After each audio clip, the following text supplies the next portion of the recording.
Let's learn correct ইংলিশের এক নতুন আয়োজনে সবাইকে স্বাগত। আজ আমরা পশ্চিমবঙ্গের একাদশ শ্রেণীর সিলেবাস থেকে গৃহীত অ্যান অ্যাস্ট্রোলজার্স ডে সম্বন্ধে আমাদের আলোচনা আজ কেন্দ্রীভূত রাখব। তো এই ছোট গল্পটি আর.কে. নারায়ণ কর্তৃক লিখিত এবং এটি মালগুডি ডেজ গ্রন্থের অন্তর্ভুক্ত। এখন আমরা শুরুতেই এর শিরোনাম বা টাইটেল সম্বন্ধে কিছু কথা সেরে নিই। এই যে অ্যান অ্যাস্ট্রোলজার্স ডে, এই টাইটেলটিতে তিনটি শব্দ আমরা দেখছি। এটা অ্যান, এটা একটি আর্টিকেল, আর দুটো ওয়ার্ড আছে, একটা অ্যাস্ট্রোলজার আর একটা আছে ডে। তো এই অ্যাস্ট্রোলজার কথাটা এসেছে অ্যাস্ট্রোলজি থেকে, ASTROLOGY। এই অ্যাস্ট্রোলজি মানে কি? বাংলাতে একে আমরা হয়তো জ্যোতির্বিদ্যা বলতে পারি, ইংরেজিতে হয়তো বলতে হয় এটা এরকমভাবে স্টাডি, একটা অধ্যয়ন, পড়াশুনো। কিসের পড়াশোনা?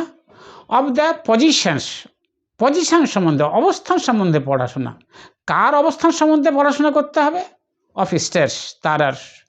অ্যান্ড আর কার সম্বন্ধে পড়াশোনা? দ্য মুভমেন্টস, গতিবিধি সম্বন্ধে পড়াশোনা। কার গতিবিধি? অফ প্ল্যানেটস, গ্রহের। তাহলে এই অ্যাস্ট্রোলজির মধ্যে কি কার কার সম্বন্ধে পড়াশোনা থাকছে? তারার পজিশন সম্বন্ধে পড়াশোনা থাকছে, আর গ্রহের গতিবিধি সম্বন্ধে পড়াশোনা থাকছে।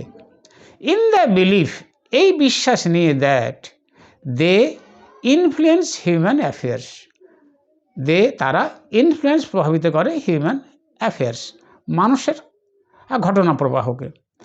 এখন আমরা জানবো যে অ্যাস্ট্রোলজার কথাটা তাহলে মানে কি হবে। তো অ্যাস্ট্রোলজার যেমন ক্রিকেট থেকে ক্রিকেটার হয়, ঠিক তেমনি অ্যাস্ট্রোলজার থেকে, অ্যাস্ট্রোলজি থেকে হলো অ্যাস্ট্রোলজার, মানে হলো একটা মানুষ, a person who claims to be an expert in the field of astrology. মানে হলো অ্যাস্ট্রোলজার হলো এমন একটা মানুষ যে হু ক্লেমস, যে দাবি করে, টু বি অ্যান এক্সপার্ট হওয়ার, ইন দ্য ফিল্ড অফ, ক্ষেত্রে, কিসের ক্ষেত্রে? Of astrology. এই অ্যাস্ট্রোলজি বিদ্যার ক্ষেত্রে এক্সপার্ট হওয়ার দাবি করে যে মানুষটা, সেই মানুষটা হলো অ্যাস্ট্রোলজার। ফলে অ্যাস্ট্রোলজার কী কাজ করতে পারবে? অ্যাস্ট্রোলজার দাবি করে, an astrologer claims that he can prophesy, সে ভবিষ্যৎবাণী করতে পারবে, the present and the future affairs of an individual. একটা মানুষের বর্তমান ও ভবিষ্যতের ঘটনা প্রবাহ সম্বন্ধে সে ভবিষ্যৎবাণী করতে পারবে। অর্থাৎ আমরা সাধারণভাবে যাকে আমরা গণৎকার বলি, যারা হাতটা দেখে, তাদেরকেই বলা হচ্ছে অ্যাস্ট্রোলজার। এবার দেখা যাচ্ছে এখানে অ্যান অ্যাস্ট্রোলজার্স ডে, অ্যাপোস্ট্রোফির পরে ডে আছে। এখানে মনে রাখা দরকার, অ্যাপোস্ট্রফি এসের পরে এ অ্যান্ড দিকে উজ্জ্ব রাখতে হয়। যদি বাংলাটা এরকমই হতো, একটা জ্যোতিষীর একদিন, তাহলে ইংরেজিটা কি এরকম হতো? An astrologers a day? না বাবু, এই ইংরেজিটা কিন্তু 100% ভুল হয়ে যেত। একটু আগে আমরা জেনে নিলাম অ্যাপোস্ট্রফ এসের পরে এ অ্যান্ড দি, এই তিনটি শব্দ বসানো যায় না। ফলে এই অ্যাস্ট্রোলজার্স এ ডে, এটা ডিলিটেড হয়ে গেল। তাই টাইটেলটা কি দাঁড়ালো তাহলে? অ্যান অ্যাস্ট্রোলজার্স ডে, অর্থাৎ এক জ্যোতিষীর একদিন। বাংলাতে আমরা এক কথাটা বলবো বা নাই বলবো, কিন্তু ইংরেজিতে ডে এর আগে এ বসানো কিছুতেই চলবে না। এবার আমরা টেক্সট বুকে আসি। তো টেক্সট বুকের শুরুতেই বলা আছে, punctually at midday he opened his bag and spread out his professional equipment. আমরা দুটো ক্লজ পড়লাম। তো ক্লজ মানে হলো বাক্যের প্রেজেন্ট ফর্ম বা পাস্ট ফর্ম। প্রথম আছে ওপেন্ড, তো হি ওপেন, সে খুলল হিজ ব্যাগ, তার ব্যাগটি। এই ওপেনের আমরা সমর্থক সিনোনিম ধরতে পারি আনপ্যাক, অর্থাৎ হি আনপ্যাকড হিজ ব্যাগ, সে তার ব্যাগটাকে খুলল, অ্যান্ড স্প্রেড আউট, এবং সে ছড়িয়ে দিল। কি ছড়ালো? হিজ প্রফেশনাল ইকুইপমেন্ট, তার পেশাগত ইকুইপমেন্ট, সাজ সরঞ্জাম।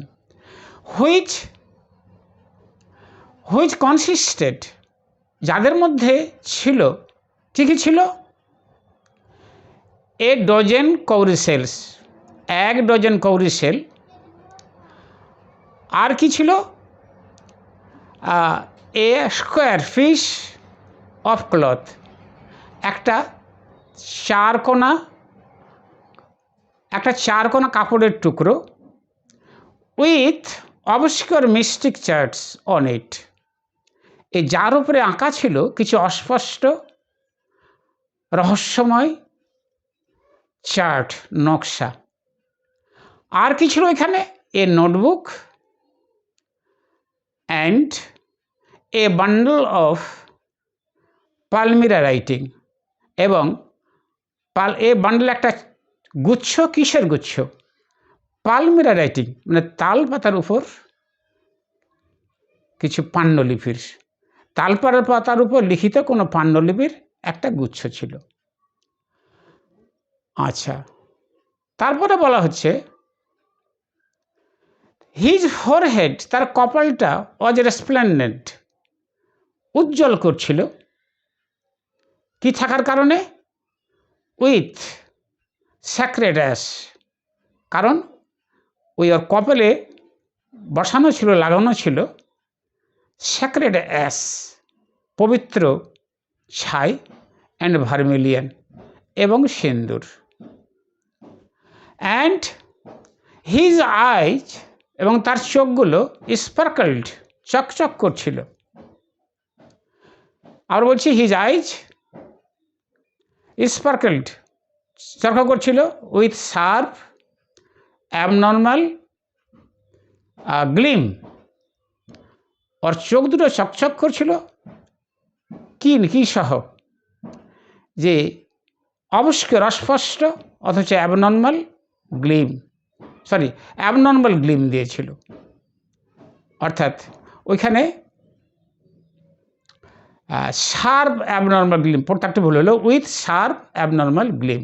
আবার বাক্যটা বলি, his eyes sparkled with sharp abnormal gleam, তার চোখগুলো ঝলঝল করছিল, উইথ শার্প, তীক্ষ্ণ, অ্যাবনর্মাল, অস্বাভাবিক দীপ্তিতে। আচ্ছা, হুইচ মানে যেটা, মানে এই দীপ্তিটি ওয়াজ রিয়েলি, প্রকৃতপক্ষে ছিল, অ্যান আউটকাম, ফলশ্রুতি, of his continual searching look, তার লাগাতার সন্ধানের চাহনি। কি সন্ধান করছে? ফর কাস্টমার্স, তার খরিদ্দেরকে। আচ্ছা, বাট হুইচ সিম্পলি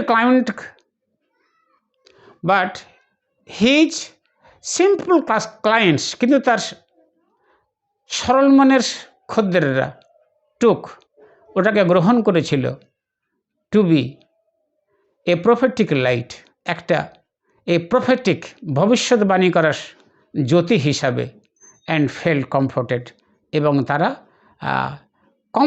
স্বস্তি অনুভব করেছিল। এই তো হয়ে গেল এর সামারিটা। যারা শুধু সামারিটা জানতে আগ্রহী তারা এখানে স্কিপ করতে পারেন। এখন আমরা এগুলোর একটা বিস্তারিত আলোচনা করব।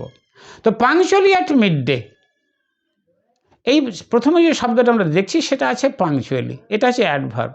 এই পাংচুয়ালি শব্দটা এসেছে পাংচুয়াল অ্যাডজেক্টিভ থেকে। পাংচুয়ালটা অ্যাডজেক্টিভ, কার অ্যাডজেক্টিভ? যে মানুষটা কাজ সময় মতো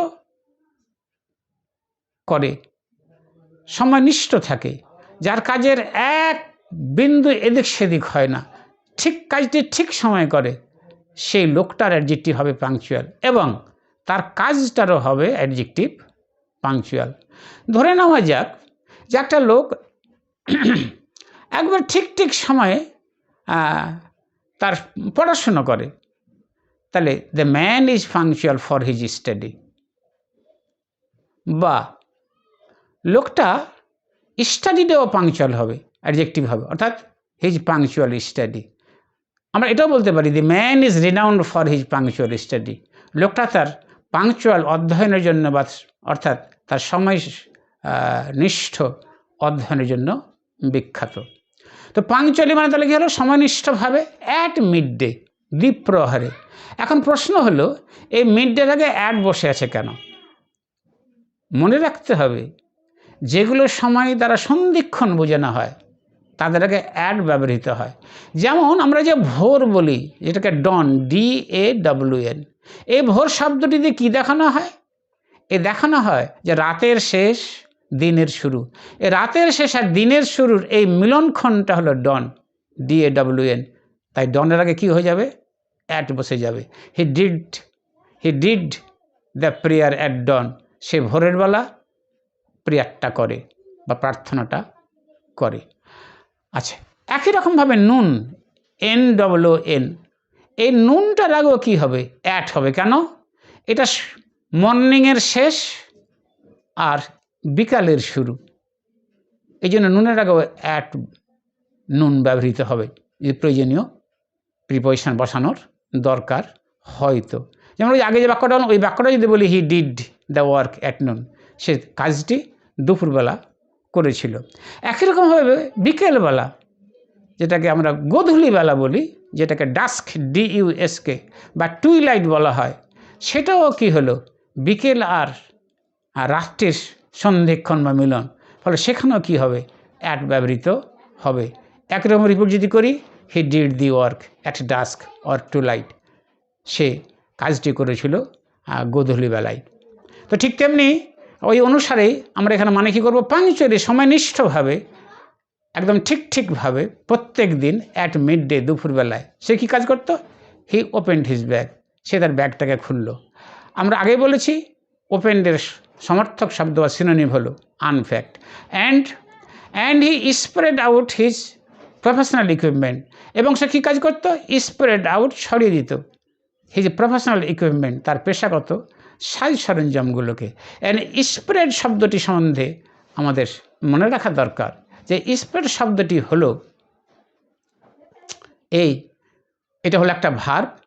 এর কর্তা বা অবজেক্ট, আবার বলি, এর কর্তা বা অবজেক্ট আগে যে ক্ষেত্রফল জুড়ে ছিল, সেই ক্ষেত্রফলের, তার পরিসরের বৃদ্ধি ঘটবে। যেমন যদি বলি যে জ্ঞান বিস্তার করো, এই জ্ঞান বিস্তার করো মানে জ্ঞান যতটা এলাকা ধরে, জ্ঞানটি যতটা এলাকা জুড়ে প্রসারিত আছে, বিস্তৃত আছে, তার বাইরে যাবে, তাহলে ইংরেজিটা হয়ে যাবে স্প্রেড নলেজ। এখানে নলেজ কী হয়ে গেল? স্প্রেড ভার্বের অবজেক্ট হলো। কিন্তু এটাকে কর্তাও করা যেতে পারে। জ্ঞান ছড়িয়ে পড়ল সারা এলাকায়, তো কর্তা কে হলো? Knowledge spreads all over the area. জ্ঞান স্প্রেডস, ছড়িয়ে পড়ল, নলেজ স্প্রেডস, নলেজ ছড়িয়ে পড়লো, জ্ঞান ছড়িয়ে পড়লো অল ওভার দি এরিয়া। তাইলে আমরা বুঝে নিলাম যে স্প্রেডটা কী হলো? স্প্রেডের যেটা অবজেক্ট হচ্ছে, সে আবার কর্তাও হতে পারে।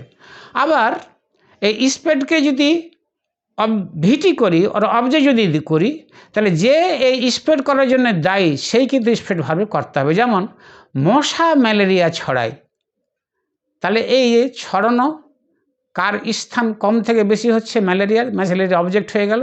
এই কাজটা করছে কে? দায়ীকে মশা তার কর্তা বা subject of the active voice হয়ে গেল। তাহলে বাক্যটা কী হলো? মস্কিটো জীবনে মশা স্প্রেড ম্যালেরিয়া। আশা করছি ব্যাপারটা বুঝাতে পেরেছি। এখন প্রশ্ন হলো যে যদি এই স্প্রেডের পরে আউট দেওয়া ছিল, এই আউট শব্দ যদি বসানো না হতো, অর্থাৎ বাক্যটা যদি এরকম হতো, he spread out his professional out দিলাম না, he spread his professional equipment, আউটটাকে ডিট করে দিলাম, তাহলে মানেটির কি পরিবর্তন ঘটতো? এখানে মনে রাখতে হবে, স্প্রেড শব্দটি মানে শুধু ক্ষেত্রফলের দিক দিয়ে একটা বিস্তার ঘটবে। এখন বিস্তারটা কোন দিক দিয়ে ঘটবে? লম্বার দিক দিয়ে না পুরো ক্ষেত্রফলের দিক দিয়ে? আমরা আউট শব্দটি না বসালে কিন্তু তার অর্থটা স্পষ্টরূপে দেখানো হবে না। যেমন আমার হাতটা নজর লক্ষ্য করুন, যদি বলে স্প্রেড ইওর হ্যান্ড, আমি হাতটাকে এইভাবে করলাম, এটাও কিন্তু স্প্রেড মাই হ্যান্ডই হলো, আই স্প্রেড মাই হ্যান্ড। কিন্তু যদি বলা হয় যে স্প্রেড আউট ইওর হ্যান্ড, অর্থাৎ যদি বলি যে I spread out my hand, তখন কি হবে? এবার হাতে লক্ষ্য করুন, আমার তো দাঁড়ালো কোনটা? স্প্রেড আউট করে দিলাম, মানে আমার আঙুলগুলো যতখানি দূর দূর করে ছড়ানো সম্ভব ততখানি দূর দূর করে আমি কিন্তু ছড়িয়েছি। অর্থাৎ এর এলাকাটা কি হবে? যতখানি বেশি বেশি করা সম্ভব ততখানি বেশি বেশি হয়ে যাবে। তাহলে এই আউট শব্দটি দিয়ে কি দেখানো হলো? দেখানো হলো যে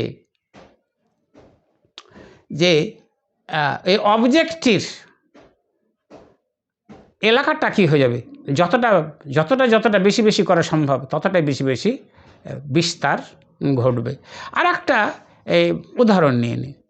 যেমন এই বাক্যটা যদি বলি, লোকটা পড়েছিল, the man lay on the ground, মাটির ওপরে। তো দি ম্যান লে মানে পড়েছিল অন দ্য গ্রাউন্ড, মাটির ওপরে বা মেঝের ওপরে পড়েছিল।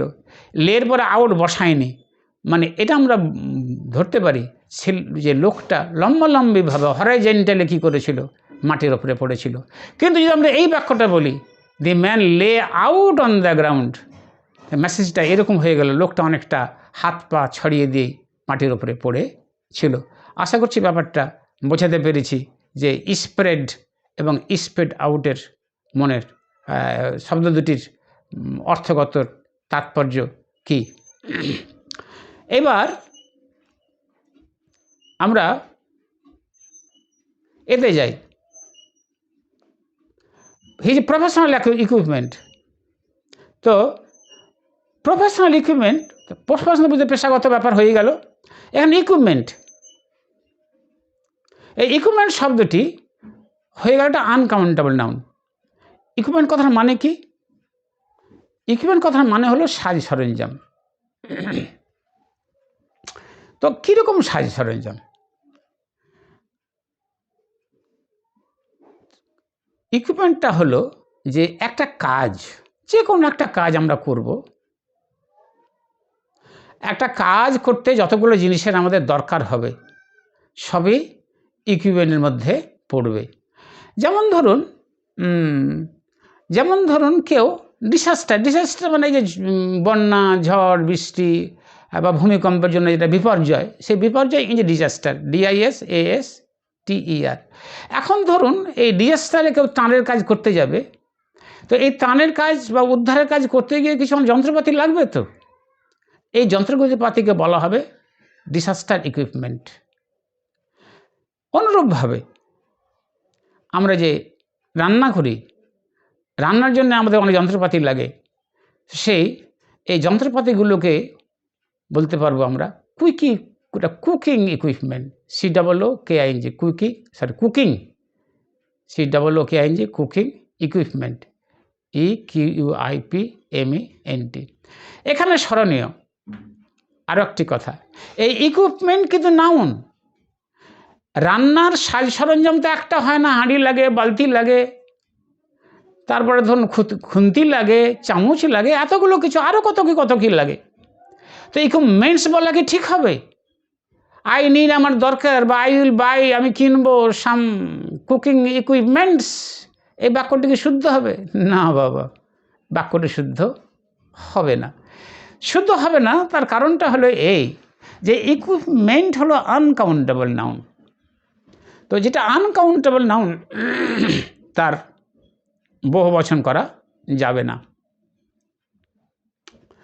তো তাহলে বহুবচন করা যাবে না, তাহলে ওর বুদ্ধি কী করতে হবে? যদি আমি একটা রান্নার সাজ সরঞ্জাম কিনি তাহলে কী করতে হবে? এখানে একটা আনকাউন্টেবল নাউনকে যখন কাউন্টেবল নাউনে পরিণত করতে হয়, তখন ওর আগে এ পিস অফ বা অ্যান আইটেম অফ বসাতে হয়।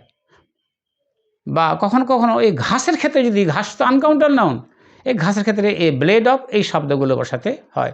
আর যখন বহুবচন করতে হয় তখন সেখানে বসাতে হয় a lot of, a good deal of, a great deal of, lots of, a bundle of, ইত্যাদি ইত্যাদি।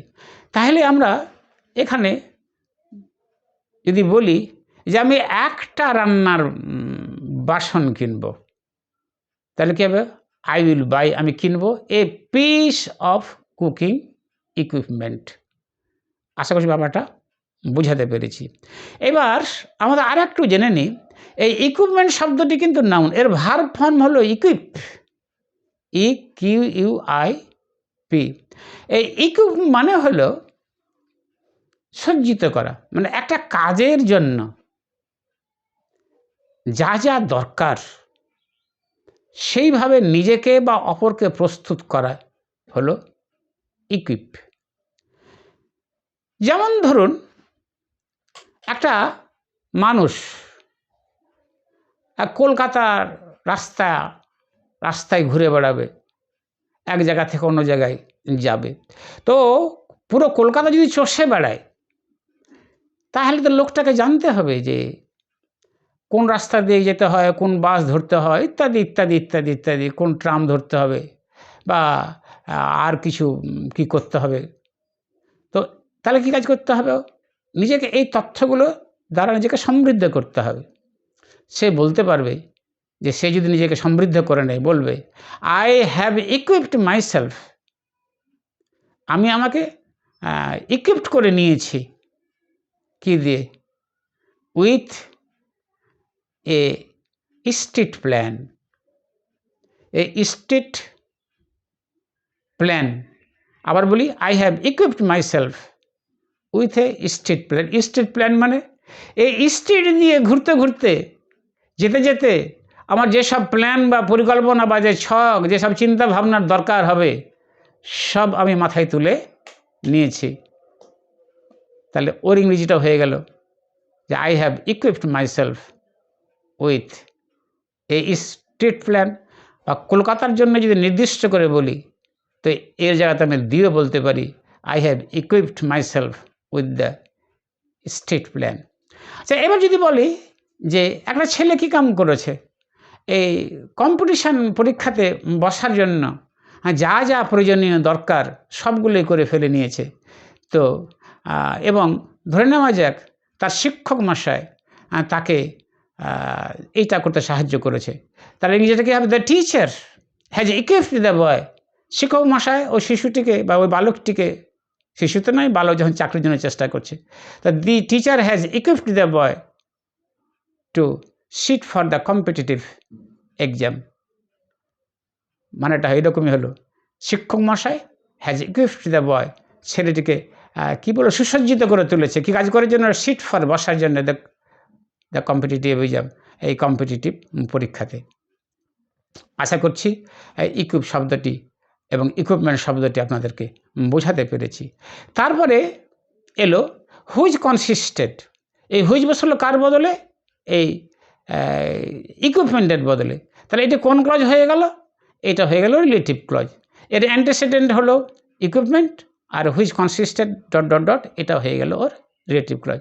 তো হুইচ কনসিস্টেড যার মধ্যে ছিল, এই যে কনসিস্ট, কনসিস্ট শব্দটি নিয়ে আমরা অলরেডি দুটো ভিডিও করেছি, তবু এখানে ছোট্ট করে একটু বলি যে কনসিস্ট শব্দটার বৈশিষ্ট্য হলো যে কনসিস্টের পরে অব দিয়ে যে শব্দটা বসবে সেটা হলো ওর কর্তার জায়গায় যে বসে আছে, অর্থাৎ the subject of the active ভয়েসের, ওইটা হলো উপাদান বা উপকরণ। অর্থাৎ ওর কর্তাটা, অর্থাৎ যাকে দিয়ে বাক্যটা শুরু হয়েছে, ও যে উপাদানগুলো দিয়ে তৈরি সেইগুলো অপের পরে বসে থাকবে।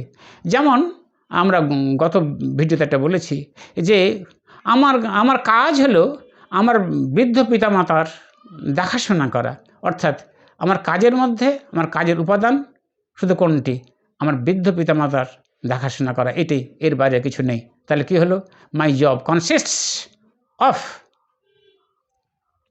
কেয়ারিং ফর, দেখাশোনা করা, যত্ন নেওয়া মাই ওল্ড প্যারেন্টস, আশা করছি কনসিস্ট অফটা বোঝাতে পেরেছি।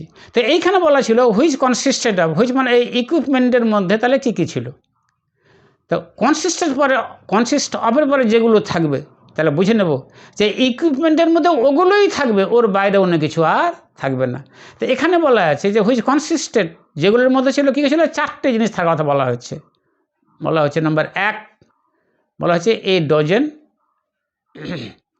কাউরি সেলস, আর বলা হচ্ছে এ স্কোয়ার পিস অফ ক্লথ, মানে একটা চারকোনো কাপড় যার উপরে আঁকা ছিল উইথ অবস্কিউর মিস্টিক চার্টস, যার উপরে আঁকা ছিল কিছু অস্পষ্ট রহস্যময় সব নকশা, আর একটা notebook and a bundle of palmyra writing, এবং একগুচ্ছ তালপাতার উপর লেখা পাণ্ডুলিপি।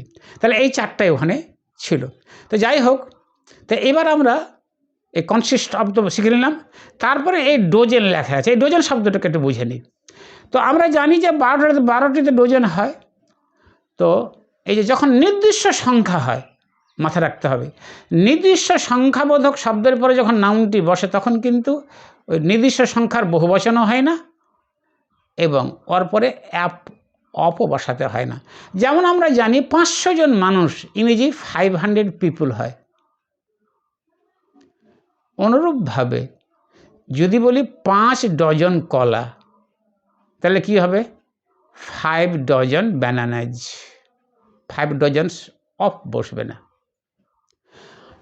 এইখানে ওই জন্যই বলা আছে 1 ডজন, বলা আছে 1 ডজন কাউরি সেলস। দেখুন এ ডজন কাউরি সেলস অফ বসে নেই। কিন্তু যদি বলা হতো ডজনকে ডজন কাউরি সেলস, তখন কি হতো ডজনস অফ কাউরি সেলস বসে যেত। মনে রাখতে হবে অনির্দিষ্ট বহুবচন নাউনের পর যদি সম্পর্কিত নাউনটা বসে মাঝখানে কি লেগে যাবে, অফ লেগে যাবে। এই ডজনকে নিয়ে কথা উঠলো, আর একটি কথা না বললে ঠিক ভালো লাগছে না। যেমন আমরা যদি বলি কলা ডজনের দরে বিক্রি হয়, তাহলে এর ইংরেজিটা কী হবে, এটা প্যাসিভ ভয়েস হবে। তো বানানাস আর সোল্ড, কলাগুলো বিক্রি হয়, passive voice, by the dozen, এই বাইয়ের পরে দ্য শব্দটা টিএসি কিন্তু বসাতে হবে। বাই ডজন বললে ভুল হয়ে যাবে। আশা করছি ডজন সম্বন্ধে আলোচনা আমাদের যথেষ্ট হয়ে গিয়েছে। কৌরি সেল, তাহলে এই ডজন কৌরি সেল ছিল। তো কৌরি সেলটা এক ধরনের প্রাণীর সেল বা খোলস। এগুলো কুসংস্কার বশত বা শিশুদেরকে পড়ানো হতো এই ভরসায় যে এরা অনিষ্ট থেকে ওই শিশুটিকে রক্ষা করবে। যাই হোক, এরপরে বলা হচ্ছে যে এ স্কোয়ার পিস অফ ক্লথ। এখানে প্রশ্ন হতে পারে যে এই অফটা কি না বসালাই হতো না? যদি এই বাক্যটা বলা হতো which কনসিস্টেড of A square cloth, বা যদি আমি এই বাক্যটা বলি আই উইল বাই, আমি কিনবো এ স্কোয়ার ক্লথ, একটা চৌকানা কাপড়, তাহলে বাক্যটা কি শুদ্ধ হতো? না বাবু, বাক্যটি 100% ভুল হয়ে যেত। এর আগে আমরা বললাম যে আনকাউন্টেবল নাউনের আগে সরাসরি এ আন বসানো যায় না। ক্লথ মানে কি হলো গো? ক্লথ মানে কাপড়, কাপড়ের কোনো আকার নেই। শাড়ির আকার আছে, শাড়ি হবে কাউন্টেবল নাউন। ফ্রকের আকার আছে, ফ্রক হবে কাউন্টেবল নাউন। চুড়িদারের আকার আছে, চুড়িদার হবে কাউন্টেবল নাউন। কিন্তু ক্লথ, ক্লথের কোনো আকার নেই, যার আকার নেই সে হবে আনকাউন্টেবল নাউন। জলের কোনো আকার নেই, জল আনকাউন্টেবল নাউন। সোনার কোনো আকার নেই, সোনা হলো আনকাউন্টেবল নাউন। আর আনকাউন্টেবল নাউনের আগে এ আন বসানো যায় না। এর আগে বললাম যে আনকাউন্টেবল নাউনের আগে এ আন বসানো দরকার হলে এ piece of, an item of প্রভৃতি শব্দ বসাতে হয়। একই সূত্র ধরে এখানে বসানো আছে এ স্কোয়ার পিস অফ ক্লথ, একটা চারকোনা কাপড়ের টুকরো। এরপরে চলে আসি উইথ। উইথ কেন বসানো আছে মনে রেখে দিতে হবে। বসে থাকা নাউনটির ভেতরে যা আছে বা নাউনটির ভেতরে যা বা উপরে যা আছে সেটা উইথের পরে বসানো যাবে। যেমন ধরে নেওয়া যাক একটা মানুষের ভিতরে দুঃখ আছে, এ ম্যান ইজ উইথ দুঃখ বা উইথ সরো, এই যে উইথ বসে গেল। তো এখানে এই যে ক্লথটা ছিল, ক্লথটার ভিতরে কি ছিল গো? অবস্কিওর চার্টস ছিল, অস্পষ্ট কিছু চার্টস, কিছু নকশা ছিল। এখানে আমরা দেখছি যে এই চার্টসটির দুটো অ্যাডজেক্টিভ দেওয়া আছে, একটা অবস্কিওর, একটা হচ্ছে মিস্টিক। তো অবস্কিওর তো অস্পষ্ট, আমরা অনেকে জানি। অবস্কিওর নিয়ে বললেও হয়তো অনেক কথা বলা যায়, OBSCURE, অস্পষ্ট। সময় কম, হয়তো আপনাদের ধৈর্যচ্যুতি ঘটবে এই আশঙ্কায় একটু আলোচনার বিস্তারকে কমানোর চেষ্টা করছি। তো এইবার অবস্কিওর বাদ দিলাম, অস্পষ্ট।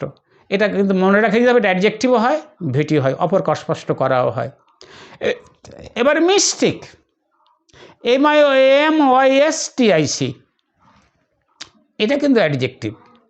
অনেকে এই মিস্টিক শব্দটাকে মিস্টিরিয়াস, MISTERIOUS এর সমর্থক করে ভাবতে চেষ্টা করেন, কিন্তু না, এই দুটো শব্দ বলা যেতে পারে 100% আলাদা। এই মিস্টিকের সাথে মিস্টিরিয়াসের সেরকম কোনো গাঢ় সম্পর্ক নেই। মিস্টিক হলো এটা ধর্মীয় দিক, ধর্মের যে শাখায় এটা বিশ্বাস করা হয় যে ঈশ্বরের সঙ্গে, ভগবানের সাথে ডাইরেক্ট সম্পর্ক গড়ে তোলা সম্ভব এবং দরকার। আবার বলি, ধর্মবিশ্বাসী যারা এটা বিশ্বাস করেন যে ঈশ্বরের সঙ্গে ডাইরেক্ট সরাসরি সম্পর্ক গড়ে তোলা দরকার এবং এই সম্পর্ক গড়ে তোলা সম্ভব, তারাকে মিস্টিক বলে। অ্যাডজেক্টিভ হিসেবে বলে, নাউন হিসাবেও বলে। আমরা বলতে পারি যে খাজা মঈনুদ্দিন চিশতি ওয়াজ এ মিস্টিক। কেন আমরা বিশ্বাস করি খাজা মঈনুদ্দিন চিশতির সঙ্গে কী হয়েছিল? ঈশ্বরের ডাইরেক্ট সম্পর্ক ছিল। তিনি ঈশ্বরের সঙ্গে, আল্লাহর সঙ্গে ডাইরেক্ট সম্পর্ক গড়ে তুলতে সক্ষম হয়েছিলেন।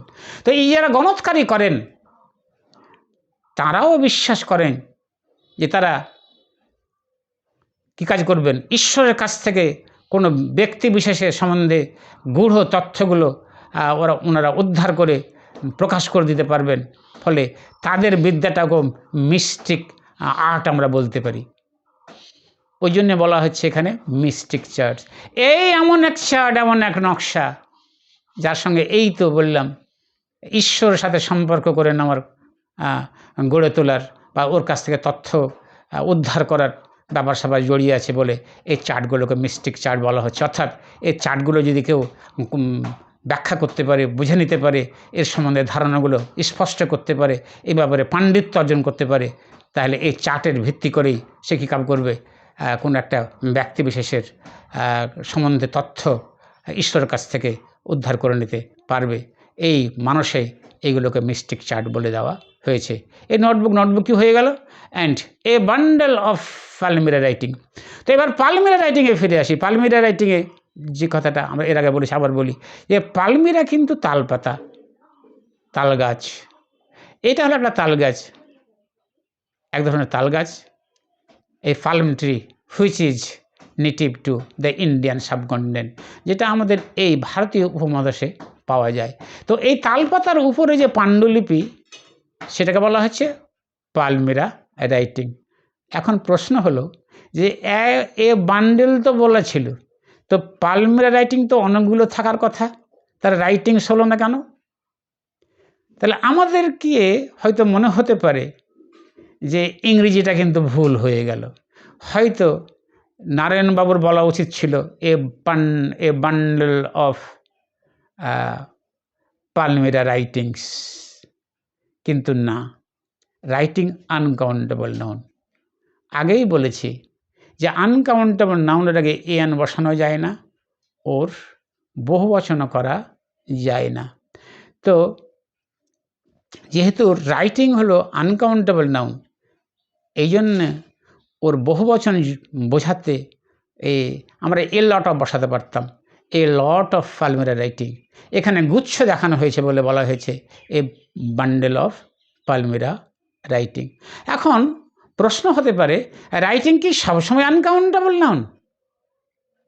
না, শুধু একটা ক্ষেত্রে রাইটিং কাউন্টেবল নাউন হয় এবং তখন তার বহুবচন হতে পারে, যদি সে লেখাগুলো ছাপার আকারে প্রকাশিত হয়, তখন রাইটিং হবে কাউন্টেবল নাউন। আমরা বলতে পারি the writings of Rabindranath Tagore এই বহুবচন করে দিলাম। অর্থাৎ a write the writings of Rabindranath Thakur মানে রবীন্দ্রনাথ ঠাকুরের সেই সব লেখা, যেসব লেখা কি হয়েছে, ছেপে প্রকাশিত হয়ে গিয়েছে।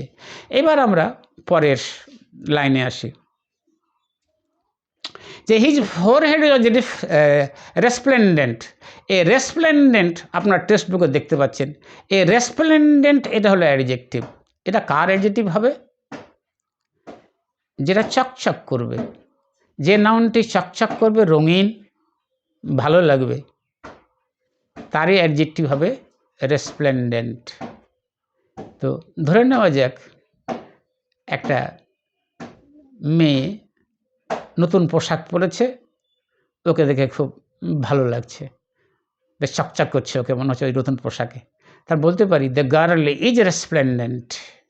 মেয়েটা বেশ চকচক মনে হয়। যেমন দ্য গার্ল ইজ গুড বলি যে অ্যাডজেক্টিভ, তো এটা তো এই অ্যাডজেক্টিভকে বিএমএজের পরে বসে আমরা বাক্য তৈরি করতে পারি। যেমন দি বয় ইজ গুড, ছেলেটি ভালো, একই ছক ফেলে যেমন বলে দিলাম দ্য গার্ল ইজ রেসপ্লেন্ডেন্ট।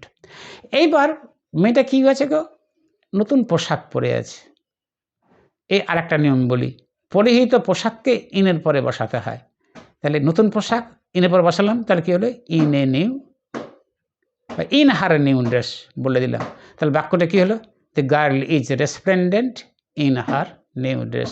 এখানে একটু আরও কথা যোগ না করলে মনটা ভালো করলো না, যদিও ভিডিও লম্বা হয়ে যাচ্ছে। এই যে দেখে মনে হয় বোঝাতে, এই যে ইজ আছে না, ইজকে তুলে দিয়ে লুক বা প্রেজেন্ট ফর্মে লুক বা লুকস, আর পাস্ট ফর্মে লুকড, LOOK বসানো যেতে পারে। যেহেতু বর্তমান বলছি, ইজকে তুলে দিয়ে লুকস বসাতে পারি। The girl looks resplendent in her new dress. হয়তো ব্যাপারটা বুঝাতে পেরেছি। এখানে বলা হচ্ছে যে হিজ ফরহেড ওয়াজ রেসপ্লেন্ডেন্ট, মানে ওই গণৎকারের কপালটা কী ছিল? রেসপ্লেন্ডেন্ট ছিল। এর আগেই আমরা বলেছি যে যে নাউনটা বসে আছে ওর গায়ে লেগে ওর ভিতরে যেটা থাকবে সেটা উইথের পরে বসানো যাবে। তাহলে এই যে কপালটা রেসপ্লেন্ডেন্ট ছিল, তাহলে এই কপালের গায়ে, কপালের ওপরে কি ছিল? ওটা উইথ দিয়ে বসানো যাবে। এখানে বলা হয়েছে ওর উপরে কী ছিল? উইথ স্যাক্রেড ড্যাশ, পবিত্র ছাই ছিল।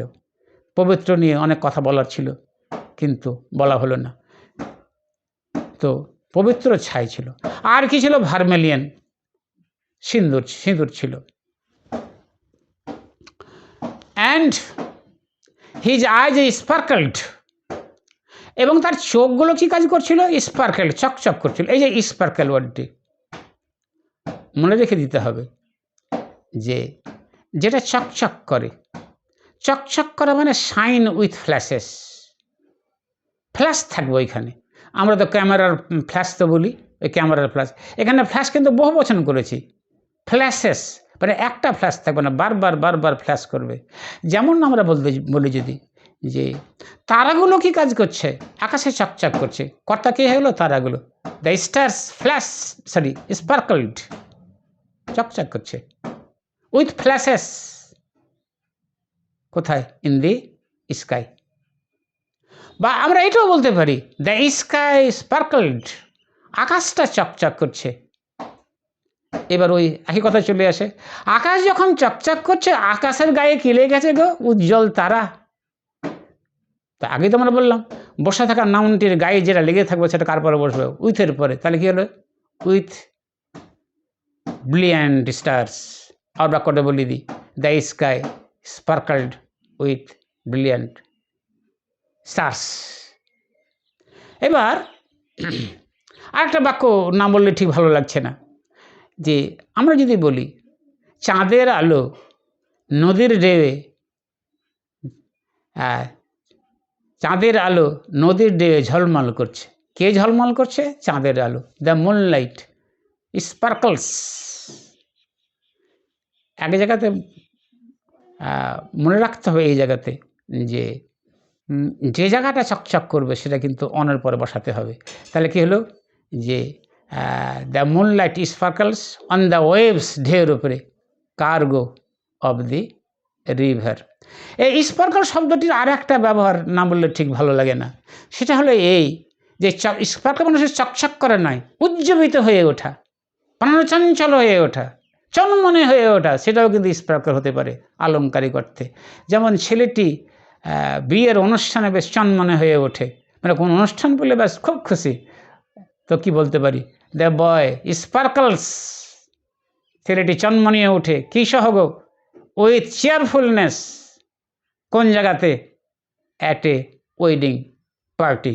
ব্যাপারটা হয়তো স্পার্কেল নিয়ে ব্যাপারটি বোঝাতে পেরেছি। তো এখানে ছিল যে হিজ আইজ, আমরা গল্পে ফিরে আসছি, হিজ আইজ, হিজ মানে কার, ওই গণৎকারের, ওই অ্যাস্ট্রোলজারের চোখগুলো কী কাজ করতো, স্পার্কেলড, চকচক করতো। এবার ওই বসে, এর আগে বললাম বসে থাকা নাউনের ভিতরে যা থাকবে, গায়ে লেগে যা থাকবে, সে উঠে পরে বসবে। ওর চোখের ভিতরে কী ছিল, চকচক তো করছিল, ওর চোখের ভিতরে কী ছিল, বলছে যে চোখের ভিতরে ছিল শার্প অ্যাবনর্মাল গ্লিম, তীক্ষ্ণ অস্বাভাবিক গ্লিম ছিল, দীপ্তি ছিল। এখন একটা প্রশ্ন জেগেই যাবে যে স্পার্কেল হলো দীপ্তি আর গ্লিমটাও দীপ্তি, এই দুয়ের মধ্যে পার্থক্য কী? মনে রাখতে হবে স্পার্কেলের মধ্যে চকচকে ভাবটা বেশি, আর স্পার্কেল ওয়ার্ডটা সেখানে বসবে যেখানে আলোটি প্রতিফলিত রশ্মি হতে পারে বা ওর উৎস থেকে আসাও হতে পারে। যেমন আমরা বলতে পারি যে চাঁদ চকচক করছে, চাঁদের কিন্তু প্রতিফলিত রশ্মি, চাঁদের তো নিজের আলো নেই। তো যখন বলবো দি মুন স্পার্কলস আমরা বলতে পারি, কিন্তু এটাও বলতে পারি যে দ্য স্টার স্পার্কলস, তারাটি চকচক করছে। কেন? তারাটার আলো কি, তারা নিজস্ব আলো আছে। অর্থাৎ স্পার্কেলের ক্ষেত্রে ধার করা আলো হতে পারে, নিজস্ব আলো হতে পারে, কিন্তু গ্লিম, GLEAM, এটাও নামও হবে, ভিআইও হবে, কিন্তু এই গ্লিমের আলো কিন্তু ধার করা, নিজস্ব আলো নেই।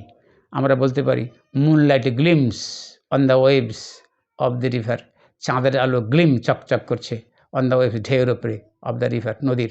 চাইলে গ্লিমটা নিশ্চয় বুঝাতে পেরেছি। তো এখানে গ্লিমকে নাউন করা হয়েছে। তো কিসে গো, তাহলে উইথ বললাম শার্প মানে তীক্ষ্ণ, অ্যাবনর্মাল গ্লিম। তাই এই শার্প সম্বন্ধে একটি কথা না বললেই নয়। এই শার্প শব্দটি হলো যে দৈহিক দিক দিয়ে, মানসিক দিক দিয়ে, দৈহিক দিক দিয়ে বা মানসিক দিক দিয়ে যেটা কাউকে দাগ কেটে দেয় তারই অ্যাডজেক্টিভ হবে শার্প। আবার বলি, দৈহিক দিক দিয়ে, মানসিক দিক দিয়ে যখন কারো গায়ে দাগ কেটে যাবে বা কারো মনে দাগ কেটে যাবে, তখনই যে দাগ কেটে দিতে পারবে তার অ্যাডজেক্টিভ শার্প হবে।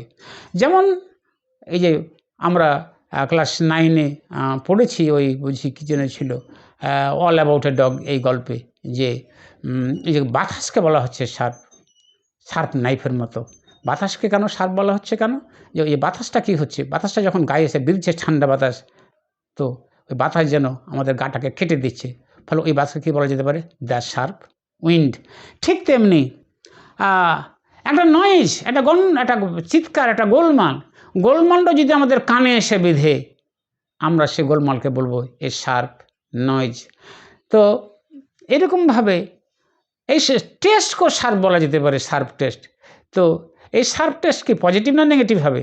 আমরা ইতিমধ্যে দেখে নিয়েছি যে শার্প সাধারণত পজিটিভ অর্থে ব্যবহৃত হয় না, নেগেটিভ অর্থেই ব্যবহৃত হয়। তো শার্প টেস্ট অর্থাৎ সেই টেস্টকে বলবো যেটা আমাদেরকে কাছে খুব ভালো লাগবে না, খুব ডেলিশিয়াস বা সুস্বাদু হবে না, সেটি শার্প টেস্ট বলে আমরা বলবো।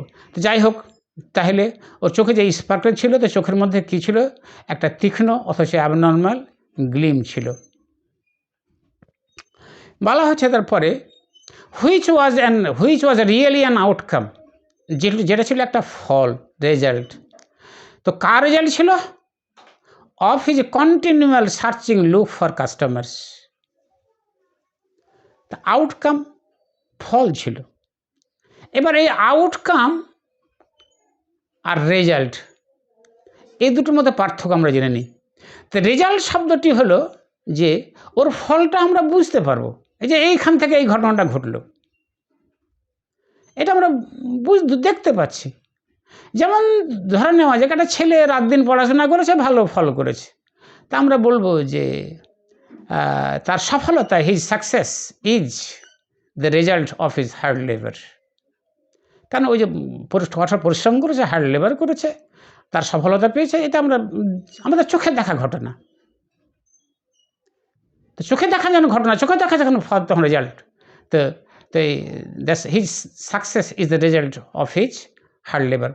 তার সফলতা হলো তার কঠোর পরিশ্রমের ফল। তো কিন্তু আউটকামটা কিন্তু এরকম ব্যাপারটা নয়, এটা দেখা যায় না, পরে থেকে সংগ্রহ করতে হয়। যেমন একটা আলোচনা চলছিল, একটা ঝগড়া হয়েছে, বিবাদ হয়েছে, একটা ডিসকাশন চলছে, ডিসকাশনের ফলটা কি হবে এটা কিন্তু আমাদের চোখে দেখা সম্ভব নয়। এই তথ্যটা আমাদের কারো কাছ থেকে ঘটে যাওয়ার পর পরিশেষে সংগ্রহ করতে হবে। আমরা যদি এই প্রশ্নটা করি, এই আলোচনাটার ফল কি হলো গো, এখানে কিন্তু রেজাল্ট থেকে আউটকাম বসানো বেশি শুদ্ধ হবে। What's the outcome of the discussion.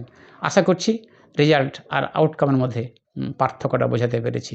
তো এখানে বলছে হুইচ ওয়াজ রিয়েলি, প্রকৃতপক্ষে ছিল অ্যান আউটকাম, ছিল ফলশ্রুতি। কার ফলশ্রুতি?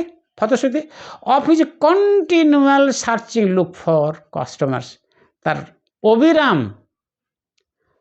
খদ্দেরের জন্য, কাস্টমারের জন্য সন্ধানী চাহনির ফলশ্রুতি ছিল। তো এখানে যে কন্টিনিউয়াল কথাটি দেওয়া আছে, আর আরেকটা কিন্তু আমরা কন্টিনিউয়াস শব্দটি জানি। আপাতত হয়তো মনে হবে যে কন্টিনিউয়াল আর কন্টিনিউয়াস দুটি শব্দের সমার্থক, হয়তো অনেকটা সমার্থক, কিন্তু এদের মধ্যে পার্থক্যটাও কম নয়। এই কন্টিনিউয়াল সেই নাউনের অ্যাডজেক্টিভ যার ওই নাউনটি রিপিট হলে মাঝখানে বিরতি থাকবে। যেমন এই হু শব্দের যদি কন্টিনিউয়াল হয় তাহলে কী হবে? হু হু হু। তো আপনারা হয়তো বলতে পারবেন ইউর হুজ আর কন্টিনিউয়াল, মাঝে মাঝে থেমে থেমে হচ্ছে তো কন্টিনিউয়াল হয়ে গেল। তো কন্টিনিউয়াল রেইনফল তাহলে কেমন হবে গো? বৃষ্টি এলো, খান্ডে ছুটলো, আবার বৃষ্টি চলে এলো, কন্টিনিউয়াল রেইনফল। কিন্তু কন্টিনিউয়াস থামবে না, চলছে তো চলছে, চলছে তো চলছে, হু হু হু হু হু হু হু হু, এই হুটা হয়ে গেল কন্টিনিউয়াস। তো এখানে কন্টিনিউয়াল সার্চিং লুক, তাহলে কেমন লুক এইটা? কখনো তাকাচ্ছে, কখনো তাকাচ্ছে না। কাস্টমার জন্য তাকাচ্ছে একবার, চারদিকে যায়, কেউ এলো কি এলো না, আবার কখনো আবার তাকাচ্ছে না। তাহলে এই জন্য বলা হয় যে continual searching look for customers.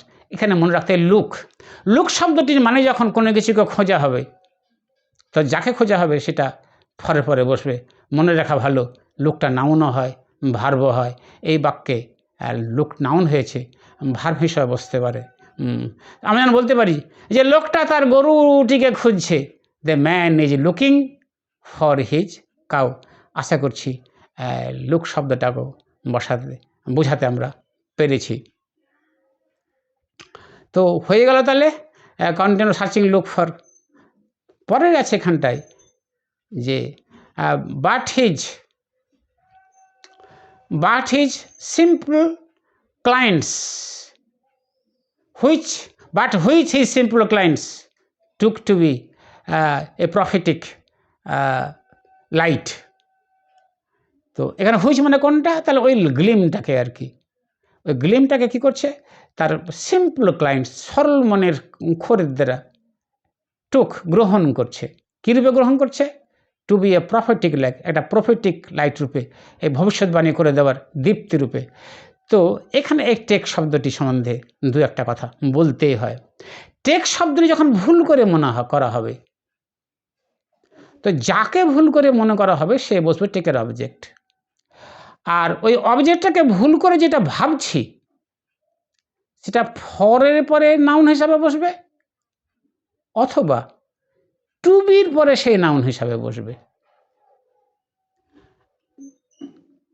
যেমন আমরা লোকটাকে ভুল করে একজন ডাক্তার ভেবেছিলাম, তা আমরা ভেবেছিলাম, এ ভাবা ইংরেজি কিন্তু টুক দিতে হবে এখানে। উই টুক দ্য ম্যান, আমরা লোকটাকে ভেবেছিলাম কি বলে গো? একটা ডাক্তার বলে, ফর এ ডক্টর, ফর দিয়ে বসালাম। এই ফরের বদলে আমি টু বিও বসাতে পারি, তখন বাক্যটা কী হবে? We took the man to be a doctor. আশা করছি ব্যাপারটা বোঝাতে পেরেছি। তাহলে তার সিম্পল খদ্দেরেরা ওই তার লাইটটাকে কী বলে গণ্য করেছিল, কী বলে ভেবেছিল এটা প্রফেটিক লাইট রূপে। প্রফেট যাকে আমরা যেমন জিসাস ক্রাইস্ট আজ এ প্রফেট, হযরত মুহাম্মদ আজ এ প্রফেট, যারা ভবিষ্যতের কথা ঘোষণা করে দিতে পারে, বলতে পারে, তারাই তো প্রফেট হয়। তো প্রফেটিক লাইট মানে কোন আলো?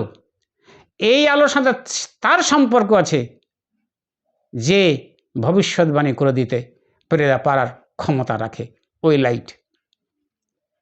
এখানে প্রফেটিক শব্দটা সম্বন্ধে বলবো, যাক আসর খুব দীর্ঘ হয়েছে, তবু একটু বলেই দিই। তো প্রফেটিক হলো অ্যাডজেক্টিভ, তো যার ওই ভবিষ্যৎ সম্বন্ধে সত্য সত্য কথা বলে তার ক্ষমতা আছে, তার অ্যাডজেক্টিভ হবে প্রফেটিক। এবং যে কথাগুলো ঘোষণা করবে, যার সম্বন্ধে উনি এই ভবিষ্যৎবাণীগুলো করবেন সত্য সত্য, সেগুলো কিন্তু অফ এর পরে বসবে। যেমন বলতে পারি যে ওই যে আগে বললাম রাম ইজ দেওয়া, দি বয় ইজ গুড, ছেলেটি ভালো, এরকম করে যদি বলি, তো ওই সকল যদি ফেলি, দি ম্যান ইজ প্রফেটিক, লোকটা ভবিষ্যৎবাণী করে দিতে পারছে কী সম্বন্ধে? About the future of mankind, বা of the future of the mankind, মানুষের ভবিষ্যৎ সম্বন্ধে। তো এখানে ইজের বদলে আমরা প্রুফ শব্দটা বসাতে পারি। যদি এমনটা হয় যে ও যেগুলো ভবিষ্যৎবাণী করেছে সত্যি সত্যি বাস্তবে সত্য বলে প্রমাণিত হয়ে গিয়েছে, তাহলে আমরা বলতে পারি the man proved prophetic of the future of mankind. মানে মানাটা এরকম যে মানুষটা মানব জাতির ভবিষ্যৎ সম্বন্ধে যে ভবিষ্যৎবাণী করেছিল সেগুলো সত্য সত্য রূপে প্রমাণিত হয়ে গিয়েছিল। এবং পরে আমরা আসি অ্যান্ড ফেল কমফোর্টেড। ফেলের আগে দে উজ্জ্ব আছে, কার আগো? ওই খদ্দেরগুলো, সিম্পল ক্লায়েন্টসগুলো, তারা কী অনুভব করেছিল? কমফোর্টেড, মানে আরাম অনুভব করেছিল। হয়তো কমফোর্ট মানে আরাম বললাম আমি, কিন্তু ঠিক এখানে আরাম ঠিক নয়। এখানে ব্যাপারটা হলো এইরকম, কমফোর্টের শব্দটার আমরা ভিতরটা যদি বুঝে নিই, তাহলে এর মানেটা বুঝতে আমাদের একটু সুবিধা হবে। কমফোর্ট শব্দটি কাউন্টেবল নাউনও হয়, আনকাউন্টেবল নাউনও হয়, ভিটিও হয়। কমফোর্ট শব্দটার মানে হলো যে কি বলবো, একটা অবস্থা, একটা অনুভূতি, যখন এই বোধটা হবে যে আমার যা যা দরকার আমার সব আছে, আমার কোনো কিছুর অভাব নেই, এই যে অভাবহীনতার বোধ বা অনুভূতি, এই বোধ থেকে যে প্রশান্তি, সেই প্রশান্তিটা হলো কমফোর্ট। যেমন I want to live in comfort, আমি এই আরামে থাকতে চাই। এখানে কমফোর্ট দিয়েছি মানে এই যে আমি যেন সব কিছু পেয়ে গেছি যেগুলো আমার প্রয়োজন। অর্থাৎ কমফোর্ট শব্দটার মানে যদি ইংরেজিতে আমরা এভাবে বলতে চাই যে the state of having a present life, একটা আরামদায়ক জীবনের থাকার অবস্থা, উইথ এভরিথিং, যেখানে সমস্ত কিছুই থাকবে, হুইচ ওয়ান নিডস, যেটা একটা মানুষের প্রয়োজন। তো এখানটায় এই যে এরা ক্লায়েন্টরা কমফোর্টেড অবজেক্ট হয়েছে, ওরা কমফোর্টেড অনুভব করছে, মানে ওরা এই অনুভূতিটা পাচ্ছে যে এই অ্যাস্ট্রোলজারের কাছে, এই জ্যোতিষীর কাছে সমস্ত বিদ্যাই আছে, যে বিদ্যার মাধ্যমে সে সত্যি সত্যি আমাদের জীবন সম্বন্ধে ভবিষ্যৎবাণী করতে পারবে, এবং তার ভবিষ্যৎবাণী নিঃসন্দেহে সত্য বলে প্রমাণিত হবে। এই অনুভূতিটা ওরা জানছে। তো এই জন্য কী হলো, এখানে এই কমফোর্ট ওয়ার্ডটি ব্যবহার করা হয়েছে। এখন প্রশ্ন হলো, কমফোর্টেড করে দেওয়া আছে কেন? এই কমফোর্টটা ভিটি হয়, যার মধ্যে এই বোধটা দেওয়া যে তোমার, বা এই জিনিসটা সরবরাহ করা যে ও যা যা তাই সব পেয়ে গিয়েছে, ওর কোনো অভাব নেই, সে কী হয়ে যাবে? কমফোর্ট ভার্বের অবজেক্ট হয়ে যাবে। তো যেমন I can not comfort you, মানে আমি তোমাকে কি কাম করতে পারবো না, আমি তোমাকে কমফোর্ট দিতে পারবো না, মানে তোমার ভিতরের অশান্তি দূর করে তোমাকে সর্বৈবভাবে প্রশান্তি দিতে পারবো না। I can not comfort you, তাহলে প্যাসিভ ভয়েস করলে কী হবে? যে ইউ ক্যানট বি কমফোর্টেড, ওই একই রকম ব্যাপার। তো যার ভিতরে সর্ববৈধ প্রশান্তি জেগে উঠবে, সে কী হবে? কমফোর্ট ভার্বের অবজেক্ট হবে। তাহলে the clients Wars fully comforted. ওরা কি হয়েছিল, ওদের মধ্যে এই বোধ জেগেছিল কাকে দেখে, অ্যাস্ট্রোলজারকে দেখে, যে এখানে আমাদের যা যা দরকার আমরা তাই পেয়ে যাব। ওই জন্য কী হলো, ওরা অবজেক্ট হয়ে গেল, দেব ওয়ার কমফোর্টেড। কিন্তু ফেল দিল কেন? মনে রেখে দিতে হবে যে যদি অন্তরে অনুভূতির ব্যাপার জড়িয়ে থাকে, আবার বলি, যদি অন্তরে অনুভূতির ব্যাপার জড়িয়ে থাকে, তাহলে পাস্ট পার্টিসিপল ফর্ম বা অ্যাডজেক্টিভের আগে যে বি ভার্ব বসে থাকে, সেই বি ভার্বকে তুলে দিয়ে আমরা ফিল প্রেজেন্ট ফর্ম হিসাবে বা পাস্ট ফর্ম হিসাবে ফেল্ড বসাতে পারবো। ওই একই কারণে এখানে ওয়ারের বদলে কী হয়ে আছে, ফেল্ড বসে আছে। অর্থাৎ যদি বাক্যটা আমরা ওয়ার দিয়ে বলতাম আর দেটাকে উজ্জ্বল রেখে বলতাম, তাহলে বাক্যটা হতো দে ওয়ার কমফোর্টেড। এবার ওয়ারকে উজ্জ্বল রেখে দিলাম, দে ফেল্ড বসে দিলাম, তার বাক্যটা কী হয়ে গেল, দে ফেল্ড কমফোর্টেড। অর্থাৎ তারা সর্বৈবভাবে প্রশান্তি অনুভব করেছিল। আশা করছি এই প্রথম প্যারাটা আমরা ঠিক আলোচনা করতে পারলাম, বিস্তারিত আলোচনা করলাম। এটা শুধু যারা 11-এ পড়ছে তাদের জন্য নয়, যারা ইংরেজি শিখতে চায় বা যারা চাকরির জগতে প্রতিযোগিতা করতে চায়, তারাও এখানে অনেক তথ্য পাবেন বলে আমার খুব ভরসা। ফলে আপনারা সবাই ভিডিওটা দেখবেন। আশা করছি যদি পড়াতে কোনো অসুবিধা হয় কমেন্ট সেকশনে মন্তব্য করবেন। আপনারা যারা আমাকে চেনেন জানেন আমার অনেক অসুবিধে আছে, তারপরেও ভিডিওটি করার প্রয়াস নিলাম। ভুল ত্রুটি কী হয়েছে জানাবেন। আবার আপনাদের ধন্যবাদ জানাচ্ছি। আবার নতুন ভিডিওতে দেখা হবে এই কামনা রাখছি। আজকের মতন আসছি। আবার ধন্যবাদ।